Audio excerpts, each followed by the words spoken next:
When the Viva's finished, the candidate is normally asked to withdraw. I have been in Vivas where the examiners have been so convinced by performance they've just looked at each other, nodded and given the decision immediately, but that is very rare. Normally the candidate will be asked to withdraw. You may feel like running away screaming, but don't. Stay, because they will invite you back in. Normally within 10 minutes to half an hour. What the examiners then do is they confer on the performance.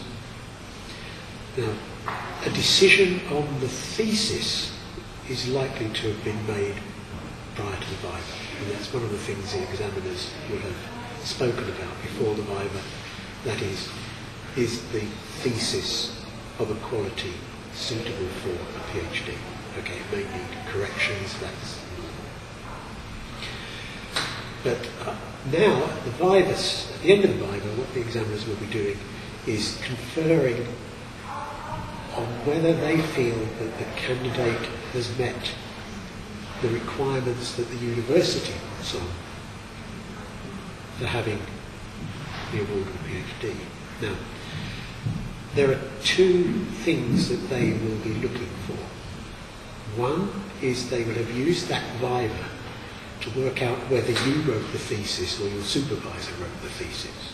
So that's the defence. So if you have demonstrated that you're aware of the contents of the thesis, you know why you did the experiments, you know the limitations, you know the critical analysis of the work, then that will fulfil that criteria.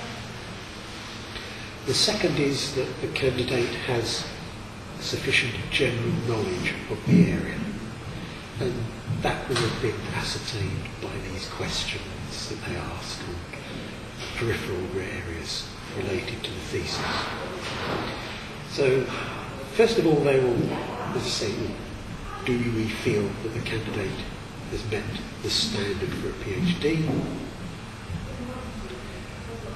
If the answer is yes, they will then confer for a while on what corrections are needed to the thesis in order to bring it up to the perfect standard for a PhD. Or if they feel the candidate hasn't met the requirements for a PhD, they will discuss the options for re-examination, resubmitting.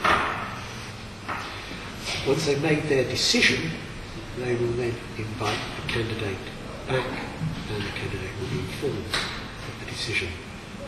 Normally on the day. There are very rare occasions where perhaps the examiners cannot reach a consensus where they may defer the decision, but that is extremely rare, and in the 40-odd exams I've done has never happened. The examiners have always reached a consensus on the day.